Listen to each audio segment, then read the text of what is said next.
الصلاة وأكمل السلام على سيد المرسلين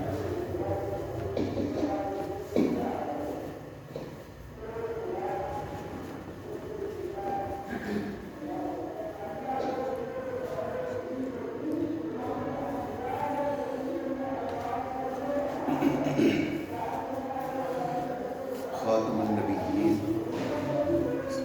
قائد الحبر المبجلين أكرم الأولين والآخرين سبحان اللہ. نبي الحرمين إمام القبلتين وسيلتنا في الدارين المزين بكل زين المنزه من كل عين وشين مولانا ومولى الثقلين جد الحسن والحسين سبحان اللہ. سبحان اللہ. نبي الأنبياء عظيم الرجاء أميم الجود والعطاء ماء الذنوب والخطا شفيعنا يوم الجزاء سبحان اللہ. سر الله المكنون در الله المخزون نور الأفئدة والعيون سرور القلب المحزون عالم ما كان وما يكون سبحان اللہ. سيدنا ومولانا محمد المبعوث رحمة للعالمين أما بعد فأعوذ بالله من الشيطان الرجيم بسم الله الرحمن الرحيم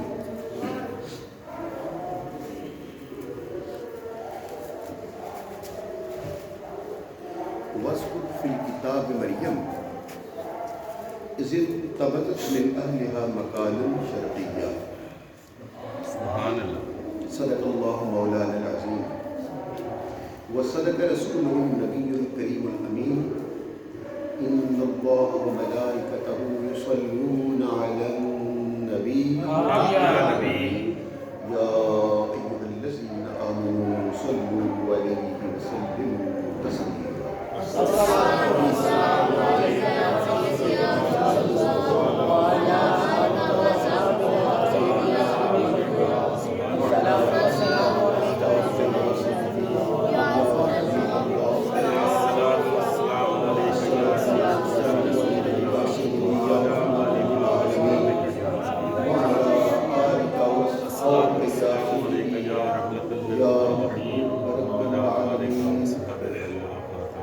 حافظ صاحب میرے کمرے میں کھلا کمرہ میری جائے نماز پر تخت پوش پر ایک قرآن پاک پڑھا ہے ترجمے والا جمال القرآن کو ذرا لائیے پھٹی کے اوپر جائے نماز پر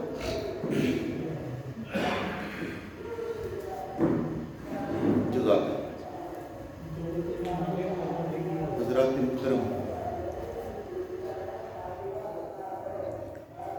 ایک بچہ ایک صف بھی حافظ صاحب ادھر سے لا کے کمرے میں پڑی ہیں یہاں پر بھی ایک صف جو ہے نا بچھائیے اس جگہ پر جو خالی جگہ ہے یہاں پر بھی صف لا کے پیچھے والی اکٹھی کر لیں پیچھے والی سب سے پیچھے والی جو ہے نا وہ یہاں بچھا دیجیے وقفے سے بیٹھیے آپ ٹھیک بیٹھے تھے وہ جگہ خالی ہے پاؤں نیچے ان کے لگتے ہیں تو وہ مسئلہ ہوتا ہے. نہایت واجب الاحترام معزز اور محترم حاضرین اور سامعین کرام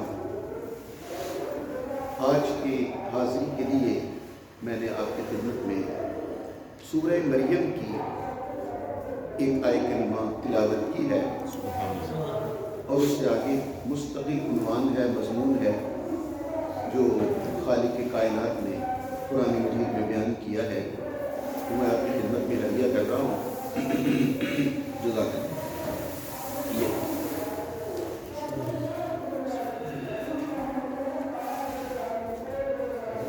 مختلف انبیاء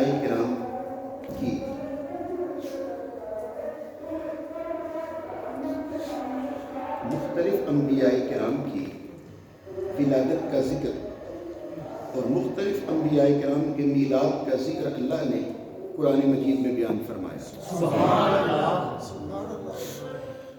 میرے ایک سوال کا جواب دیجئے تو پھر بات آگے بڑھائیں کہ خالق کائنات ذات واجب اللہ سبحانہ و تعالی جو حضرت ابراہیم کے میلاد کا ذکر کرتا ہے، حضرت اسماعیل علیہ السلام کے میلاد کا ذکر کرتا ہے، حضرت اسحاق علیہ السلام کے، حضرت یعقوب علیہ السلام کے، حضرت موسیٰ علیہ السلام کے، حضرت عیسیٰ علیہ السلام کے، حضرت یحییٰ علیہ السلام کے میلاد کا باقاعدہ ذکر کرتا ہے۔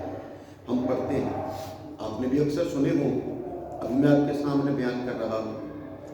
خدا لگتی کہیے، یہ اللہ نے جو قرآن مجید میں انبیاء کرام کے، مختلف انبیاء کرام کے، گزرے ہوئے انبیاء کرام کے میلاد پڑھے ہیں، میلاد بیان کیے ہیں، تو وہ پڑھنے سے، سننے سے، سابقہ نبیوں کے میلاد سننے سے ایمان کو تازگی ملتی ہے یا نہیں؟ ملتی ہے، بے شک۔ اور یہ ہے وہ جملہ جس پر میں آیات پڑھنے لگا ہوں، وہ یہ ہے کہ جب حضرت آدم سے لے کے حضرت ابراہیم سے لے کے حضرت عیسیٰ علیہ السلام تک ہر نبی کا میلاد جو اللہ نے قرآن مجید میں بیان کیا ہے، اس کو بیان کرنے سے اگر ایمان میں کو تازگی ملتی ہے، روح کو باریدگی ملتی ہے، ذہن کو خوشی ملتی ہے، دل کو تازگی ملتی ہے، ایمان میں شگفتگی آتی ہے، تو پھر اگر سرکار دو عالم امام الانبیاء کا میلاد بیان کرے، سبحان اللہ، سبحان اللہ، سبحان اللہ۔ ایک اور چیز اپنے ذہن میں محفوظ کیجئے، یہ جو انبیاء کرام کے میلاد اللہ نے قرآن مجید میں بیان کیے ہیں، کیا اس لیے بیان کیے ہیں کہ زمانہ ان کے میلاد پڑھے اور ان کی عظمت کم ہو جائے؟ نہیں، زیادہ یا عظمت زیادہ ہو جائے؟ زیادہ۔ بس یہی صاحبان محترم، یہی ہے اصل میں ایمان، اور یہی ہے نقطہ کہ اللہ سبحانہ و تعالیٰ نے گزرے ہوئے نبیوں کے جو چلے گئے ہیں، ان کے میلاد اللہ نے اس لیے بیان کیے ہیں کہ جب ان کے میلاد سنو، پڑھو، تو ان کی تمہارے دلوں میں، ذہنوں میں ان کی عظمت میں اضافہ ہو۔ تو اگر ان کے میلاد پڑھنے سے عظمت میں اضافہ ہو سکتا ہے، تو سرکار دو عالم کا میلاد پڑھنے اور جلوس نکالنے سے حضور کی عظمت میں اضافہ کیوں نہیں ہو سکتا؟ سبحان اللہ۔ اب سنیے، آج کا دن چونکہ علم ہے نا آپ کے 25 دسمبر ہے، اور اتفاق سے جمعہ المبارک بھی ہے، تو میں نے سوچا کہ کیوں نہ اس موقع کی مناسبت کا فائدہ اٹھاتے ہوئے ہم حضرت عیسیٰ کا ذکر بھی کریں، اور ذکر تو انہی کا ہے لیکن اصل میں بیان کرنی ہوتی ہے عظمت اپنے محبوب۔ سبحان اللہ۔ ظاہری طور پر واقعہ تو یہی ہے، لیکن عظمت اصل میں دکھانی ہوتی ہے سرکار دو عالم۔ میں ایک نکتہ مزید آپ کی خدمت میں ہدیہ کر لوں، وہ یہ ہے، 25 دسمبر ہے آج، لیکن سب لوگ بڑے بھی چھوٹے بھی سب جانتے ہیں، لیکن بنیادی طور پر آج کا دن سال کا 365 دنوں میں سے پورے سال کا سب سے چھوٹا دن ہے۔ ٹھیک ہے، بنیادی طور پر سال کا سب سے چھوٹا دن ہے 25 دسمبر، اور سال کا سب سے بڑا دن ہوتا ہے 22 جون۔ 25 دسمبر سب سے چھوٹا دن ہے، لیکن کیا آپ حضرات نے کبھی اندازہ کیا کہ دن سب سے چھوٹا ہے لیکن معروف ہے بڑا دن؟ بڑے دن کی چھٹیاں، بڑے دنوں کی چھٹیاں، سمجھ آ رہی ہے نا؟ دن سب سے چھوٹا ہے لیکن زمانے نے اس کا نام رکھا بڑا دن۔ کیوں؟ اگرچہ دن تو چھوٹا ہے لیکن منسوب حضرت عیسیٰ علیہ السلام کے ساتھ ہے۔ تو صاحبو، نکتہ یہ ہے کہ جو سب سے چھوٹا دن ہو لیکن اللہ کے نبی حضرت عیسیٰ علیہ السلام کے ساتھ منسوب ہو جائے تو اسے سب سے بڑے دن کا درجہ مل جائے، تو 12 ربیع الاول کے دن کی عظمت کا اندازہ کون کر سکتا ہے جس میں امام الانبیاء دنیا میں تشریف لائے؟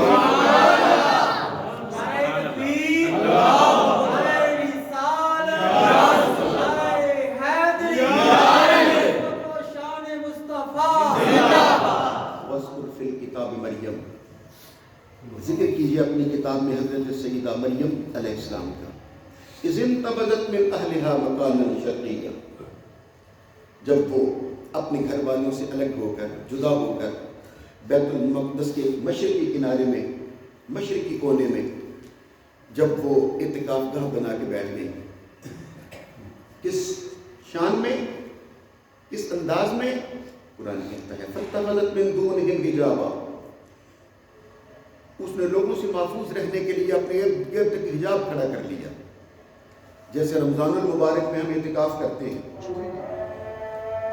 فَأَرْسَلْنَا، جب وہ بیت المقدس کے مشرقی کونے میں بیٹھی ہوئی تھی اور لوگوں سے محفوظ رہنے کے لیے، لوگوں کی نظروں سے اپنی عبادت کو محفوظ کرنے کے لیے اپنے ارد گرد حجاب کپڑے پکا بنا کے بیٹھی ہوئی تھی، فَأَرْسَلْنَا إِلَيْهَا رُوحَنَا فَتَمَثَّلَ لَهَا بَشَرًا سَوِيًّا، تو ہم نے بھیجا، اس کی طرف بھیجا، روح الامین کو بھیجا، فَتَمَثَّلَ لَهَا بَشَرًا سَوِيًّا، کامل بشر بنا کے بھیجا۔ سبحان اللہ، سبحان اللہ، سبحان اللہ۔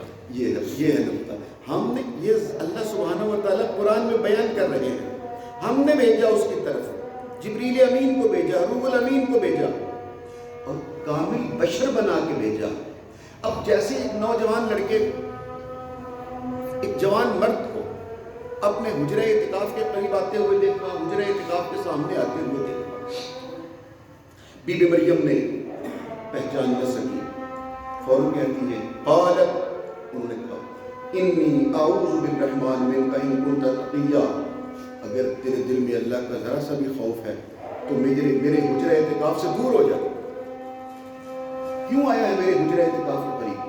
قالت، وہ بولی انی اعوذ بالرحمن، بے شک میں اللہ تعالیٰ کی پناہ میں آتی ہوں، منک ان کنت تقیا، اگر تیرے دل میں اللہ کا ذرا سا بھی خوف ہے۔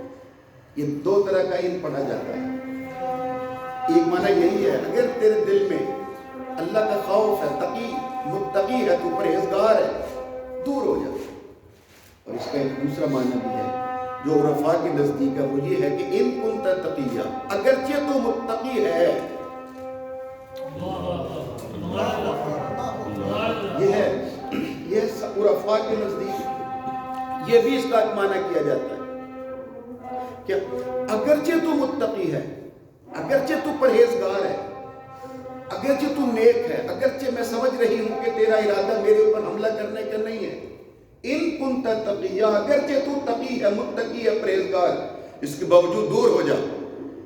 یہ ہے قابل توجہ بات کہ قرآن مجید ہم تک یہ آگاہی پہنچا رہا ہے، اور عارف لوگ، اولیاء کرام یہ نقطہ ہم تک پہنچا رہے ہیں کہ انسان کتنا بھی متقی اور پرہیزگار کیوں نہ ہو، کتنا ہی نیک اور صالح کیوں نہ ہو، کس قدر وہ اللہ سے ڈرنے والا بھی کیوں نہ ہو، لیکن اس کو بھی چاہیے کہ وہ اگر کوئی اکیلی تنہا خاتون ہو تو اسے دور رہے۔ یہ ہے حضرت خواجہ معین الدین چشتی اجمیری جیسے لوگوں کا یہ مسئلہ جو میں آپ کی خدمت میں عرض کر رہا ہوں۔ میرا خیال ہے آپ بولے نہیں ہو، میں بات شاید واضح نہیں کر سکا۔ میں آپ کو حضرت امام احمد بن حنبل کی ایک بات سناتا ہوں، پھر آپ حضرات کے قریب ہو جاؤں گا، کہ اگرچہ تو متقی پھر بھی الگ ہو جائے۔ یہ میں کتاب الزہد میں امام احمد بن حنبل نے یہ بیان کیا، ایک بات چھوٹی سی، ایک متقی، ایک پرہیزگار، وہ اپنی عبادت میں ہما وقت صبح سے شام، شام سے صبح تک عبادت گاہ میں رہتا تھا، بنی اسرائیل میں سے، اور اللہ اللہ کرتے رہتے، عبادت ریاضت میں مصروف رہتے، ذکر الہی میں مصروف رہتے۔ محلے کی اوباشوں نے سوچا، لوگوں نے سوچا کہ بابا جی کو ذرا تھوڑا سا ہلاتے ہیں، پریشان کرتے ہیں۔ انہیں ایک عورت خریدی سے مراد دیا کہ اس کو پیسے دیے اور کہا کہ آج رات بابا جی کے حجرے میں جا اور صبح ہم پکڑ لیں گے اور بابا جی پر ہم بارش کر دیں گے اور اعلان ہو جائے گا کہ بابا جی نے تو ایسے ڈھونگے چایا ہوا تھا، ایسے ہی متقی پرہیزگار بنا ہوا تھا، یہ تو غلط آدمی ہے، یہ تو ایپی ہے اور فریبی ہے۔ لیکن یاد رکھیے گا، ذات واجب اللہ سبحانہ و تعالیٰ کی بارگاہ میں کوئی زیادتی نہیں کر سکتا، وہ عدل کے فیصلے کرنے والا ہے۔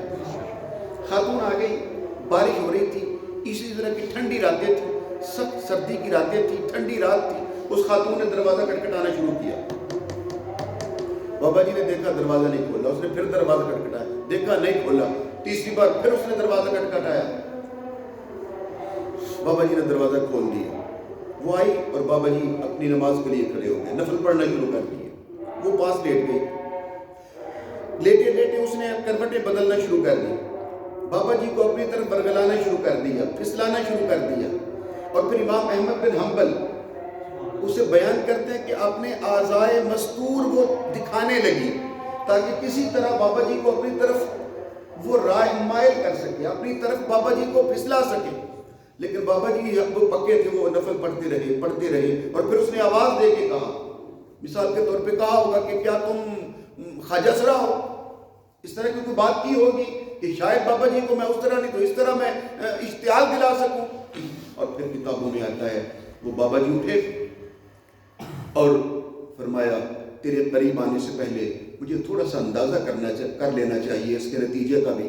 اور دیا جل رہا تھا تو اپنی ایک انگلی دیے کے اوپر رکھ دی، وہ جلنے لگی، خاک ہونے لگی اور وہ برداشت کرنے لگے. پھر اس نے اپنی طرف بلایا، پھر دوسری انگلی اوپر کر دی، وہ جل گئی. پھر بلایا، پھر تیسری انگلی اوپر کر دی اور ہاتھ جل گیا. بابا جی یہ کیا کر رہے ہیں؟ جلتا وہ ہاتھ اسے دکھا کے کہا بس یہ سوچ رہا تھا کہ میں اندازہ کر لوں کہ اس آگ کو اگر برداشت کر سکتا ہوں تو پھر وہ بھی کر لوں گا. جیسے اس عورت نے بابا جی کا ہاتھ جلا ہوا ہاتھ دیکھا، اس نے چیخ ماری، زمین پہ گری اور مر گئی، اس کی جان نکل گئی. بابا جی پھر اللہ اکبر اور عبادت میں مصروف ہے. صبح لوگوں نے دروازہ کھولا اور جس اندازے کے ساتھ آئے تھے، لیکن یہاں تو معاملہ ہی الٹا ہوا تھا، بدلا ہوا تھا. لیکن پھر بھی جیسی عورت کو مرے ہوئے دیکھا انہوں نے شور مچا دیا.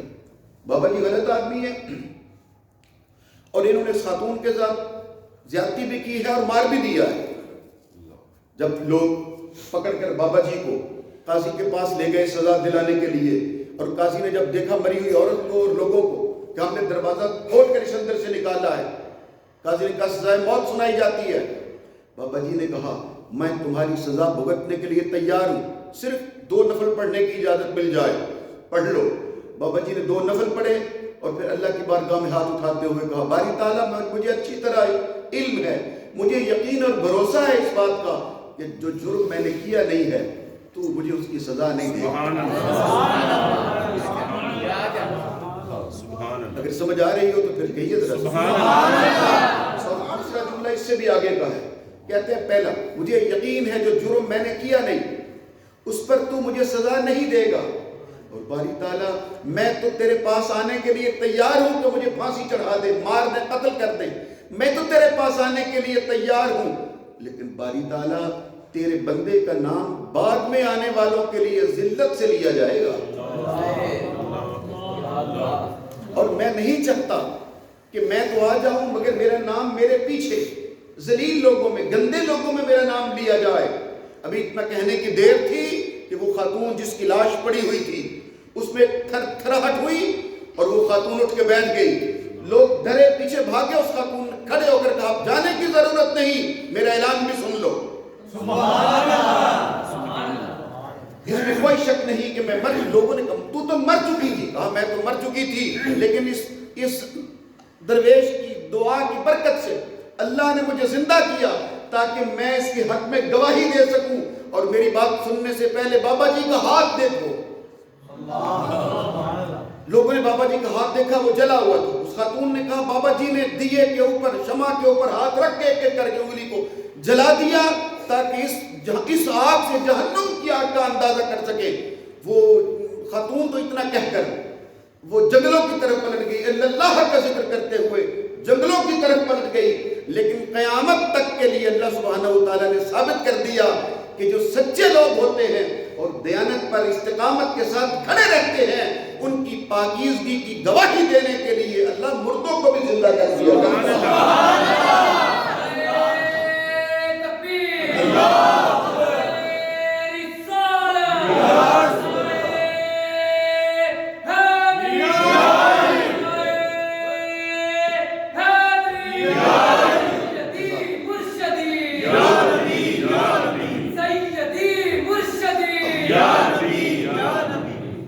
اب میرا خیال ہے وہ جملہ آپ حضرات کو زیادہ لطف دے گا. اس حضرت بی بی مریم نے کہا قالت انی اعوذ بالرحمن منک ان کنت تقیا، اگرچہ تو متقی و پرہیزگار ہے پھر بھی دور ہو جا. سبحان اللہ سبحان اللہ. اچھا قال، اس آنے والے نے کہا بی بی مریم مجھ سے ڈرنے کی ضرورت نہیں ہے، مجھ سے خائف ہونے کی ضرورت نہیں ہے. قال انما انا رسول ربک، میں تو تیرے رب کا بھیجا ہوا ہوں، میں تیرے رب کا بھیجا ہوا رسول ہوں. سبحان اللہ. لِأَهَبَ لَكَ غُلَامًا زَكِيًّا، میں تو اس لیے آیا ہوں تاکہ تجھے پاک بیٹا دے سکوں. سبحان اللہ سبحان اللہ. ایک بار پھر کہیے ذرا سبحان اللہ. اگرچہ سردی ہے مگر ایک آواز کے ساتھ بولیے سبحان اللہ. تو نکتہ یہ ہے، مسلک اہل سنت و جماعت یہ ہے کیا جبریل امین یہ نہیں کہہ رہے کہ میں تجھے بیٹے کی خوشخبری دینے آیا ہوں، میں تجھے بیٹے کی خوشخبری دینے آیا ہوں کہ اللہ تجھے بیٹا دے گا، میں خوشخبری دیتا ہوں. نہیں، میں لِأَهَبَ لَكَ غُلَامًا زَكِيًّا، میں تجھے بیٹا دینے آیا ہوں. اگر سمجھ آئی ہو تو بول کر بتلائیے بیٹے کون دیتا ہے؟ ہو نا، بیٹے کون دیتا ہے؟ بیٹیاں کون دیتا ہے؟ اولاد کون دیتا ہے؟ لیکن حضرت عیسیٰ کہہ رہے ہیں لِأَهَبَ، میں تجھے بیٹا دینے آیا ہوں. اگر بات سمجھ آئے، لطف آئے تو محبت سے کہیے گا تاکہ میں سمجھ سکوں کہ میری بات ٹھیک آپ تک پہنچ گئی ہے. کیا خیال ہے جبریل امین حضرت عیسیٰ علیہ السلام جیسا بیٹا دے سکتا ہے؟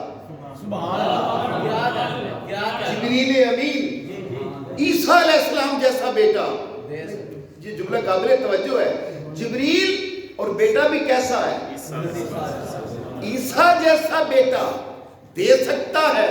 تو جن دروازوں پہ، جس دروازے پر جبریل امین ہاتھ باندھ کے کھڑا تھا اور گھر والے پوچھ رہے تھے کون، اور جبریل کہہ رہا تھا حسن و حسین کا درزی آیا. اگر جبریل امین عیسیٰ جیسا بیٹا دے سکتا ہے تو جن دروازوں پہ درزی بن کے آتا ہے، جن دروازوں پہ کبھی فقیر بن کے آتا ہے، کبھی اسیر بن کے آتا ہے، کبھی قیدی بن کے آتا ہے، کبھی مسکین بن کے آتا ہے اور خیرات لے کے جاتا ہے، کیا حسن و حسین اور مولا علی تجھے اولاد نہیں دے سکتے؟ سبحان اللہ. لِأَهَبَ لَكَ غُلَامًا زَكِيًّا، تاکہ میں تجھے بیٹا دے سکوں. اللہ سبحانہ وتعالیٰ کہہ رہے تھے کہ ہم نے بھیجا ہے، انما انا رسول ربک، تیرے رب کا رسول ہوں، بیٹا دینے آیا ہوں. اب ذرا مسلک اہل سنت و جماعت کا دوسرا نقطہ بھی سن لیجئے، اور پہلے مجھے مل کر جواب دیجئے کہ جبریل امین بنیادی طور پر، فطری طور پر نور ہے یا نہیں؟ سارے فرشتے بولو نا کیا ہے؟ سب ملائکہ نور، کسی کو شک نہیں ہے. جبریل نور ہے، لیکن اللہ تعالیٰ فرما رہے ہیں فَتَمَثَّلَ لَهَا بَشَرًا سَوِيًّا، وہ بشر بن کے آیا. انما انا رسول ربک، رسول بن کے آیا. ہے نور، شکل و صورت بشر کی، کام اس کا رسالت، ہے نور کیفیت میں بشر اور مقصد میں رسالت، انداز میں بیٹے کا عطا کرنا. اگر نور ہو کر، جبریل نور ہو کر بشر بن کے رسول بن کے بی بی مریم کے پاس آ سکتا ہے بیٹا دینے کے لیے، تو آمینہ کا لال نور ہو کر، بشر بن کر، رسول بن کر یہ قرآن عطا کرنے کے لیے کیوں نہیں آ سکتا؟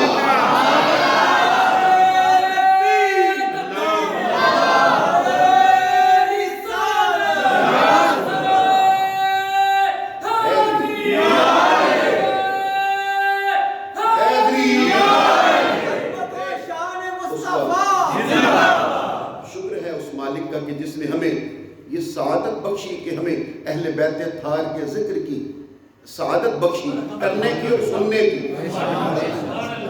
ولم اکو، اچھا وہ ولم یمسس، وہ حضرت بی بی مریم نے جب سنا نا کہ یہ کہہ رہا ہے میں تجھے پاک صاف ستھرا بیٹا، غلامن زکیہ، پاک صاف ستھرا بیٹا دینے آیا ہوں. اگر آپ حضرات کی توجہ ہو تو میں آپ کا ذرا ایمان تازہ کرنے کے لیے ایک نقطہ اور کہہ دوں یہاں پر. یہ جو دیکھ رہی تھی یہ بی بی مریم ہے، جسے قرآن عذرا بھی کہتا ہے، بطول بھی کہتا ہے. نبی کی ماں ہے. اب وہ دو لفظ کہنے لگا ہوں، دو نہیں تین ہے. کیا یہ ایسی خاتون ہے جس کی پرورش گاہ نبی کی گود ہے، سبحان اللہ، سبحان اللہ، جس کی قیام گاہ بیت المقدس کا حجرہ ہے، سبحان اللہ، جس کی غذا جنت کے پھل ہے. سبحان اللہ، سبحان اللہ، وہ بطول، اس بطول کی شان سمجھ آ رہی ہے. سبحان اللہ. ہم جو کھاتے ہیں بولو، اس کا اثر وجود میں ہوتا ہے یا نہیں؟ بادام، دیسی گھی، فروٹ، گوشت کھائیں، پہلوان کھاتے ہیں تو ان کے وجود پہ اثر ہوتا ہے نا؟ توجہ چاہیے ہیں، ہوتا ہے نا اثر. تو جس مریم نے سبحان اللہ، جنت کے پھل کھائے، جنت کے پھل کھا کے جوان ہوئی ہو، اور جب سے پیدا ہوئی ہے، یہ سارا واقعہ قرآن پاک میں لکھا ہوا ہے سورہ آل عمران میں جو میں آپ کو سنا رہا ہوں. اور جب سے پیدا ہوئی ہے وہ پل رہی ہے بیت المقدس کے محراب میں. سبحان اللہ، بیت المقدس اس وقت قبلہ تھا پوری کائنات کا. بیت المقدس کے محراب میں پل رہی ہے اور دودھ پیتی ہے، کھانا کھاتی ہے زمانے کے نبی حضرت زکریا علیہ السلام کی گود میں. نبی کی گود میں جس کی پرورش گاہ ہے، سبحان اللہ، بیت المقدس کا محراب جس کی قیام گاہ ہے، جنت کے پھل جس کی غذا ہے، اس کی نگاہ کا عالم کیا ہوگا.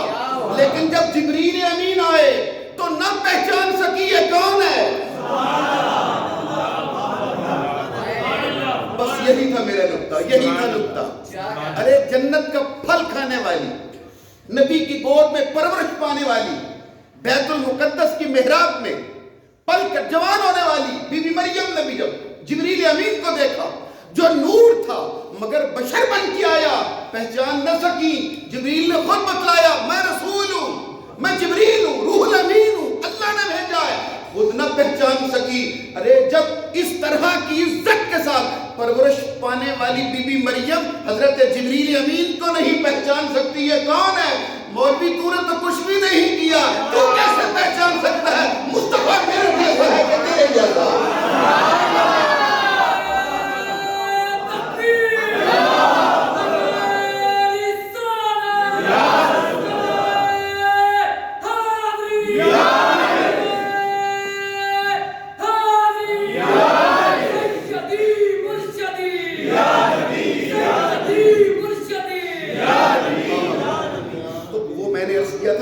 کہ واقعہ تو اللہ نے قرآن میں لکھا ہے حضرت عیسیٰ کا، سبحان اللہ، سبحان اللہ، میلاد بیان کیا ہے حضرت عیسیٰ کا، سبحان اللہ، لیکن دراصل عظمت دکھانا ہوتی ہے اپنے حبیب کی. سبحان اللہ.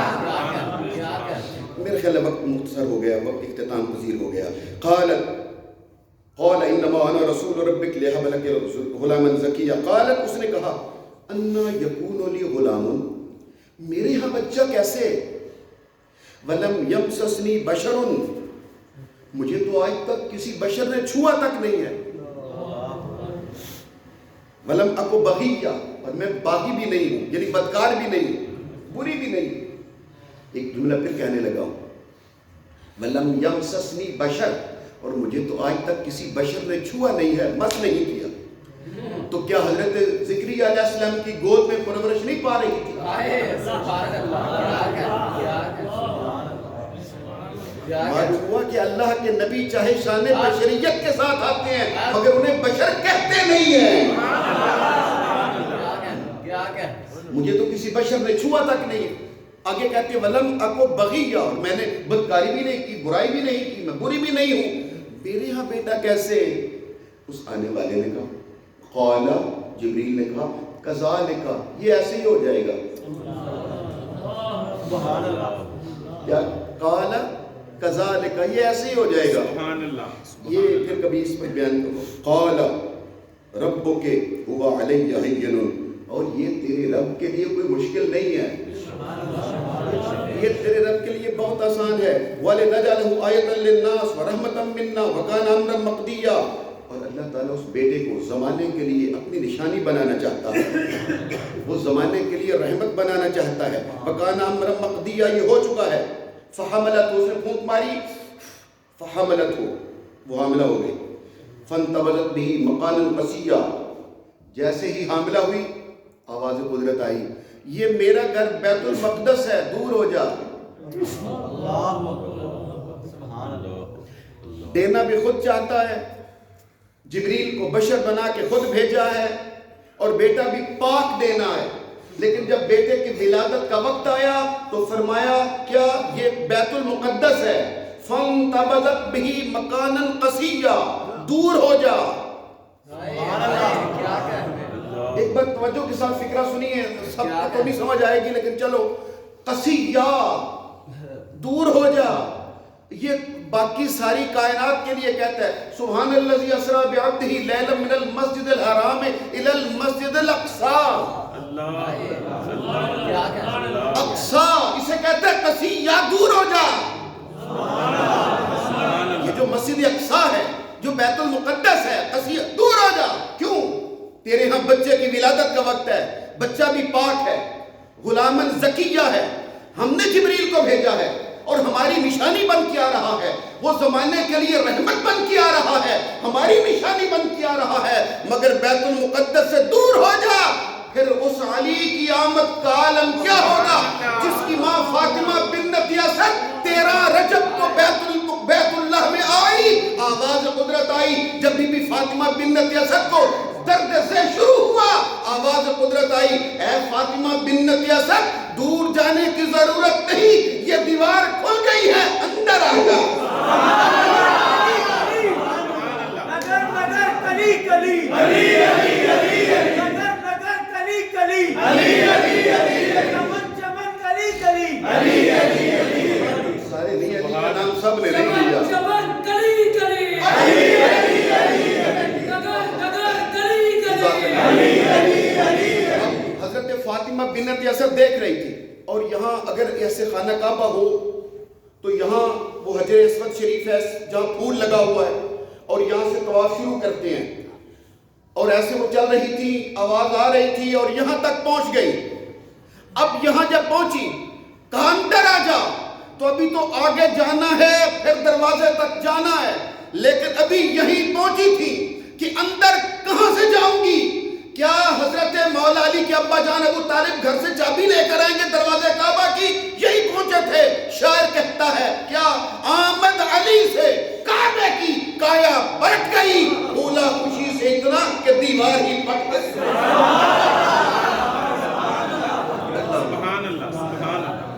اور شاید آپ حضرات کے لیے کچھ لوگوں کے لیے شاید یہ بات الگ نہیں ہوگی.